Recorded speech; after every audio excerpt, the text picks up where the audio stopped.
Takže dnes sme sa rozhodli vymeniť zadné tlmiče na Škoda Fabia 3. generácie. Ako vidíte, tak táto prachovka už je po smrti. Auto má najazdených 107 000 km akurát, takže bude treba povojiť hore tieto dva šroby a dolu tento jeden šrob. Uvidíme, ako to pôjde. Samozrejme bude treba si stlačiť túto pružinu pomocou heveru. Takže poďme na to. Takže tlmič už je vonku. Takže držal na dvoch šroboch hore, jeden šrob dole. Vyrobené v Česku. Tlmič značky Monroe originál. A myslím si, že bol čas ho vymeniť. Nakoľko, aj keď ho stlačím, tak v podstate nemá nejakú tendenciu sa dávať hore. Takže na vymontovanie som v podstate potreboval len orech číslo 16, kľúč 16 na všetky tri vlastne šroby.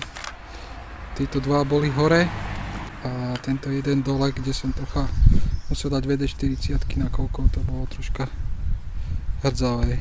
Takže poďme do výmeny teda.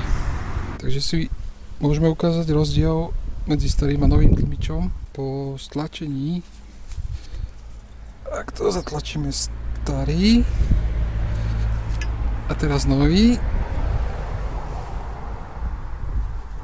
to je celkom problém stlačiť.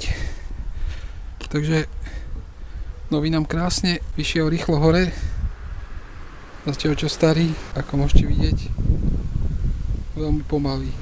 Ak vôbec, ok, ide, ale veľmi pomalý hore. No nič, takže tlmič už je nahodený. Šroby zatiahnuté, takže momentálne to bude lepšie. A ešte potom budeme musieť spraviť druhú stranu. Tu som ešte spravil taký malý upgrade a dal túto vratnú pružinu na ručnú brzdu.